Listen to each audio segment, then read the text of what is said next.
Hello friends, welcome to all on this online platform.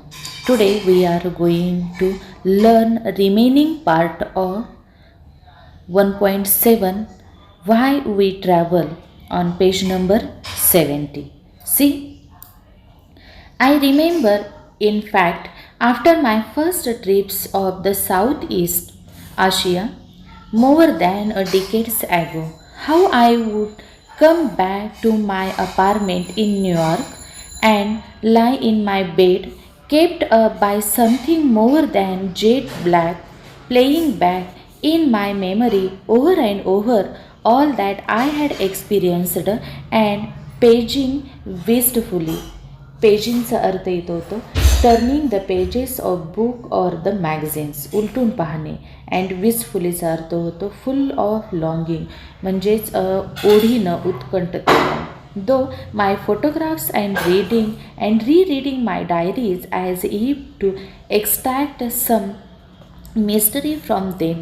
Anyone witnessing this strange scene would have drawn the right conclusion. I was in love. या पॅरेग्राफमध्ये लेखक सांगतात, लेखकांना आठवतं 10 वर्षापूर्वी दक्षिण पूर्व आशिया त्यांच्या पहिल्या प्रवासानंतर ते न्यूयॉर्कमधील अपार्टमेंटमध्ये परत आल्यानंतर जेट लॅगपेक्षा दुसऱ्या कुठल्याशा कारणाने मी त्या ठिकाणी लेखक पलंगावरती पडलेले असतात. पुन्हा पुन्हा मनामध्ये ते आठवत असतात, आठवणींचा खेळ खेळत असतात. त्यांनी जे अनुभवलेलं आहे त्याची उजळणी करत जे त्याने फोटोज काढलेले आहेत पुन्हा पुन्हा उलटून पाहत होते. डायरी जी लिहिलेली होती ती डायरी वाचत होते. कुठल्याशा गूढ गोष्टीचा शोध घ्यायचा असावा असं त्यातून त्यांना जणू वाटत होतं. या दृश्याचा जर कोण साक्षीदार असेल, म्हणजे हे लेखक जे करतायत ते जर दुसऱ्या व्यक्तीनं पाहिलं असतं तर ते नक्कीच म्हटले असते की लेखक प्रेमात पडलेले आहेत. See next paragraph on page number 70. When we go abroad is that we are objects of scrutiny as much as the people we scrutinize, and we are being consumed by the cultures we consume as much on the road as when we are at home. At a very least, we are objects of speculations in bracket and even desire bracket complete, who can seem as exotic to the people around us as they do to us. या पॅरेग्राफमध्ये लेखक सांगतात, ज्यावेळेला आपण परदेशात जातो त्यावेळेला तिथल्या लोकांचं आपण निरीक्षण करत असतो, स्क्रुटिनी करत असतो, तसंच तिथले लोकही आपली स्क्रुटिनी करत असतात. घरी आणि प्रवासात आपण आपल्या संस्कृती जी आहे ते आपल्या मनामध्ये रुजवण्याचा प्रयत्न करतो. तीच संस्कृती आपल्याला म्हणजे आपल्यालाही सामावून घेत असते जिथं आपण जातो तिथं. आजूबाजूचे लोक जे आहेत परदेशातले ते आपल्याला परके आहेत, पण त्या ठिकाणी त्यांच्यासाठी आपण त्यांचा केंद्रबिंदू असतो, तितकेच तेही आपल्यासाठी केंद्रबिंदू असतात किंवा लक्षवेधी असं असतात. आपल्यालाही ते अट्रॅक्ट करत असतात. म्हणजे दोन्ही बाजूनं स्क्रुटिनी होत असते. आपण प्रवासाला जातो, आपणही जिथं जातो त्या ठिकाणीची आपण स्क्रुटिनी करतो, तसंच आपलीही स्क्रुटिनी तिथं होत असते. See next paragraph. All in that sense believed in being moved as one of the points of taking trips and being transported by page number 71 private as well as public means. All saw that ecstasy great joy, सर्वोच्च आनंद. आणि ब्रॅकेटमध्ये मला दिलेला आहे एक्सटॅटिसी, म्हणजे कंटाळवाणीपणाची पूर्वस्थिती. पुस्तकामध्ये तुम्हाला उजव्या साईडला शब्द दिलेत आणि तिथं शब्दाचं मिनिंग दोन्ही दिले. एस्टसीचं पण दिलेलं आहे आणि एक्सटॅटिक्स दोन्हीचा अर्थ तिथं सांगितलेला आहे. Tell us that our highest moments come when we are not stationary and that the epiphany can follow moments as much as it the precipitates it. Precipitates म्हणजे वर्षाव. या पॅरेग्राफमध्ये लेखक आपल्याला सांगतात, प्रवासामध्ये चालत राहणं किंवा खाजगी किंवा सार्वजनिक वाहनानं वाहतूक करणं हा एक प्रवासाचा पैलूच आहे. आपल्याला हेही माहिती आहे की सर्वोच्च आनंद किंवा एक्स्टसी म्हटलेला आहे किंवा कंटाळवाणेपणाची स्थिती, आपण थांबलेलो नसतो तेव्हा त्या ठिकाणी आपल्याला कंटाळल्यासारखं होतं आणि जसजसं आपण स्थिर अवस्थेत असताना होतो तसंच त्या ठिकाणी गतिशील असतानाही होऊ शकतो. म्हणजे सर्वोच्च आनंद आणि कंटाळवाणं, ज्या वेळेला आपण थांबतो तेव्हाही असतो आणि आपण कामात असतो गतिशील असतो तेव्हाही असतो. दोन्ही वेळेला तो अनुभव जो आहे तो आपल्याला येत असतो. म्हणजे प्रवास करत असतानाही येत असतो आणि प्रवास करून आपण थांबल्यानंतरही आपल्याला आनंद, दोन्ही बाजूनी तो आनंद आपल्याला मिळत असतो. See next paragraph on page number 71. When you go to a McDonald's outlet in Cato, you will find the teriyaki mac burgers and the bacon potato peas. The placemates offer maps of the great temples of the city, and the posters of all around broadcast the wonders of the San Francisco. And most crucial of all, the young people eating their Big Macs with baseball caps worn backwards and tight 501 jeans are still utterly and the inalienably म्हणजे स्वाभाविकपणे Japanese in the way they move, they nod, they sip their oolong teas म्हणजे Chinese tea, and never to be mistaken for the patron of the McDonald's outlet of the Rio, Marico, and Managua. These days, a whole new realm of the exotica म्हणजे अनोख्या गोष्टी, arises out of the way one culture colors and appropriates the products of another. या पॅरेग्राफमध्ये लेखक अनेक ठिकाणी फिरलेले आहेत आणि ते अनुभव जे आहेत ते आपल्याला इथं सांगतायत. केटोमधल्या मॅकडोनाल्डच्या दुकानात गेल्यावर आपल्याला टेरियाकी मॅकबर्गर्स आणि बेकन पोटॅटो पाईज मिळतात. टेबलावरच्या मॅट्सवरती तिथल्या मंदिराचे नकाशे पाहायला मिळतात. सभोवताली ते पोस्टर्स आहेत, त्या पोस्टरवरती सॅन फ्रान्सिस्कोची त्या ठिकाणी प्रेक्षणीय स्थळांची माहिती आहे. सगळ्यात महत्त्वाचं इथं लेखक सांगतात, बेसबॉल कॅप घालणारी, तंग 501ची जीन्स घालून बिग मॅक्स खाणारी तिथली सर्व तरुण मंडळी, त्यांचं बोलणं, त्यांचं मान डोलावणं, उलांग हे त्या ठिकाणी चहा जो आहे तो चहा घेणं हे पूर्णपणे स्वाभाविकपणे जपानी आहे. चुकूनही रिओ, मोरॅको किंवा मॅनाग्वा मधल्या मॅकडोनाल्डच्या दुकानातल्या गिरायकासारखं वाटत नाहीत. आजकाल तर त्या ठिकाणी एखादी संस्कृती जी आहे दुसऱ्या संस्कृतीच्या उत्पादनांना त्या ठिकाणी साजेशी असे झालेले आहेत. म्हणजे ज्या वेळेला आपण वेगवेगळ्या देशांमध्ये प्रवास करतो त्यावेळेला तिथल्या संस्कृती ज्या आहेत आपण आत्मसात करत असतो आणि त्यामुळं ह्या अशा अनेक अनोख्या गोष्टींचं संपूर्ण नवं साम्राज्य जे आहे ते साम्राज्य प्रवासामुळं निर्माण होऊ लागलेलं आहे. See next paragraph. The other factor complicating and existing all of this is people who are more and more themselves as many-tongued म्हणजेच बहुभाषिक, and mangrelचा अर्थ या ठिकाणी आहे someone who has a mixed upbringing म्हणजेच मिश्र जातीय. मॅनग्रियल म्हणजे मिश्र जातीय आणि मेनी टंग म्हणजेच या ठिकाणी बहुभाषिक. ॲज सिटीज लाईक सिडनी और टोरंटो और हाँगकाँग, I am in many ways an increasingly typical specimen, if only because I was born as the son of Indian parents in England, moved to America at 7, and cannot really call myself an Indian, an American, or an Englishman. I was in short a traveler at birth, for whom even a visit to the candy store was a trip through a foreign world where no one I saw quite matched my parents' inheritance. Inheritance म्हणजे वंश, वारसा. Or my own. Besides, even those who don't move around the world find the world moving more and more around them. Walk just 6 blocks in Queens or Berkeley and you are traveling through several cultures in as many minutes.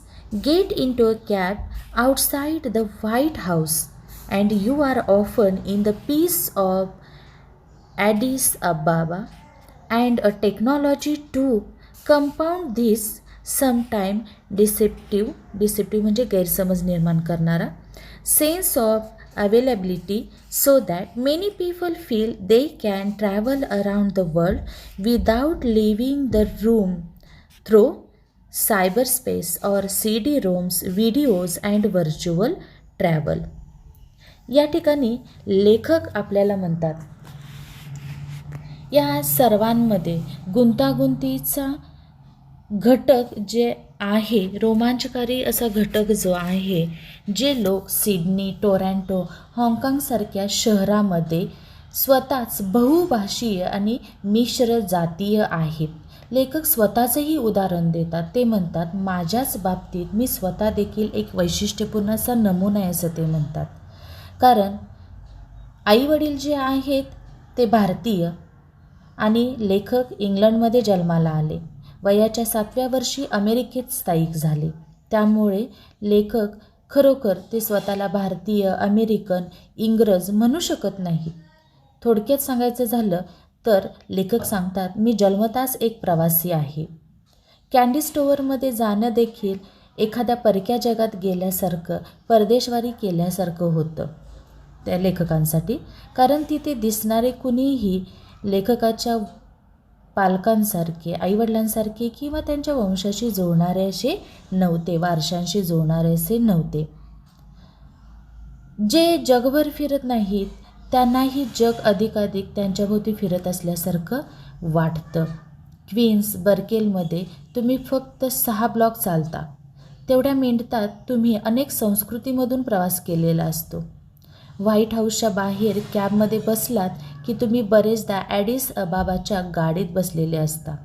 आणि आज technology develop झालेली आहे आणि या टेक्नॉलॉजीमुळे तर कित्येक लोक खोलीतून बाहेर न पडता सायबर स्पेस किंवा CD-ROM, व्हिडिओ आणि व्हर्च्युअलच्या माध्यमातून जगभर प्रवास करू लागलेले आहेत.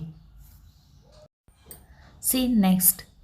There are many challenges in this, of course, in what it says about the essential notions म्हणजेच idea, कल्पना of family and community.